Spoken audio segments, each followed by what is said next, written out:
It's time for roses and rosé. Oh. I got a little tangled up. It's been a while, everybody. Last week on episode 1 of Nick Viall's season of The Bachelor, I was on meds, on antibiotics, couldn't be drinking, and appears I forgot how, but I'm sure I'll remember very quickly.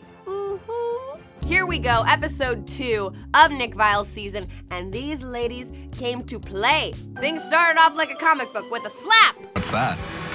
A bang. Did you tell me that you guys hooked up and had sex? And a pow.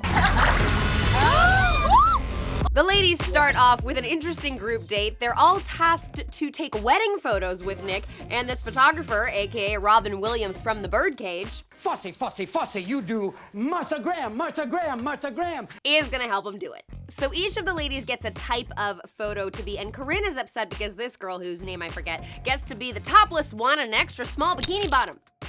Oh my God. Corrine wants to make it known that being topless, guys, that's her thing. I didn't just go into this photo shoot with no clothes. I actually was daring enough to have clothes and take them off. You need your assistance?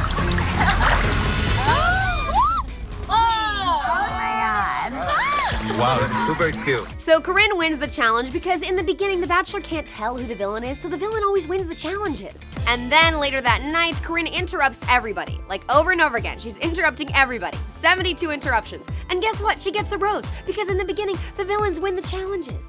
Then, bum, bum, bum, someone interrupts Corrine. She re-interrupted me, which I think is very rude. I interrupted Taylor, and then she came and re-interrupted me.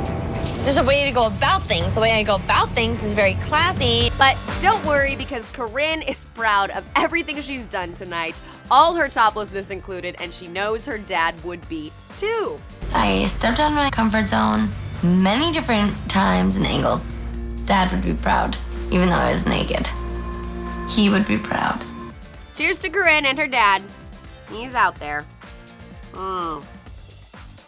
Probably doing what I'm doing. Then back to Liz. In episode 1, we learned that Liz and Nick hooked up at Jade and Tanner's wedding before Nick was ever the Bachelor.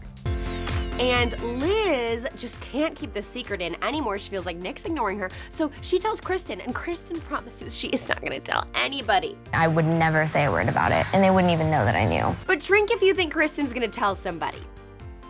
Kristen told somebody. So they go on a group date to the Museum of Broken Relationships where they all have to break up with Nick. I'm not really sure what the lesson or takeaway was here. And then Liz broke up with Nick in this real weird way. I've been hurt, and I wasn't ready to let you fully in. Many guys have been on the opposite side of that situation before, but... Listen to the way he says okay. Okay. Have you ever heard so much animosity in the way someone said okay? Okay. Cut to later, and guess what? Kristen tells Nick what she knows. Did you tell me that you guys hooked up and had sex? I was surprised by this. Nick sends Liz home. I just don't think we have a future.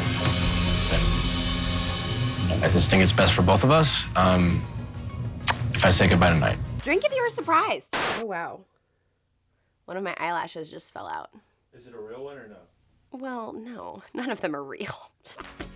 So that's the end of it. Nick sends Liz home, and we got the dramatic to be continued. We know it's gonna be continued. It's on every week. Why did they bother with that? So far, guys, loving this season. I mean, you don't know what Nick Viall's gonna do.